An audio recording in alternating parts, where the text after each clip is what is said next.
Have you ever eaten a pizza made in Pakistan, worn shoes made in China, and watched a movie from America, all in the same day?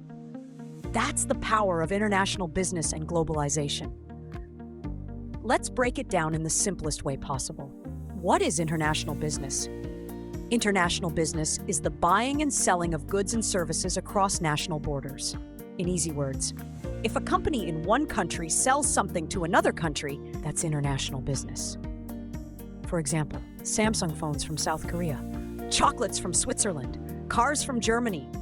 It's like trading between friends, just on a world level. What is globalization? Now let's talk about globalization. Globalization is the process of the world becoming more connected through trade, travel, technology, and culture. It's like the whole world becoming one big village where people, products, and ideas move freely. Globalization is not a choice, it's a reality. Bill Clinton. Thanks to globalization, you can eat sushi in London, watch Bollywood movies in Canada, learn English from an American teacher while sitting in Pakistan. Why is it important? International business and globalization help us get better products at lower prices, learn about new cultures, create jobs and grow economies. But it also brings some challenges like competition between countries, environmental problems, and the need to respect different cultures. That's why businesses must be smart and fair when going global.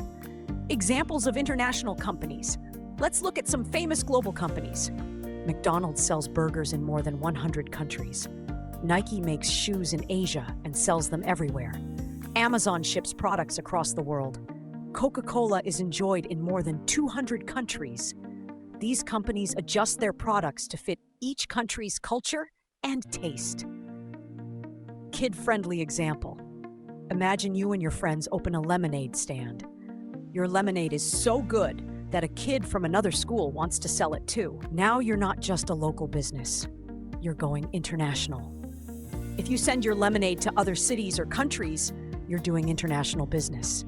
If more and more kids start sharing lemonade recipes, music, games, and toys across countries, that's globalization. International business and globalization make our world more connected, more exciting, and full of opportunities. But we must also be responsible, fair, and respectful of other cultures. So, next time you see something made in another country, smile. You're part of a big global family. Like this video, tell us in the comments, what's your favorite international product? Subscribe for more fun business lessons. Coming up next, what is leadership and how to become a great leader?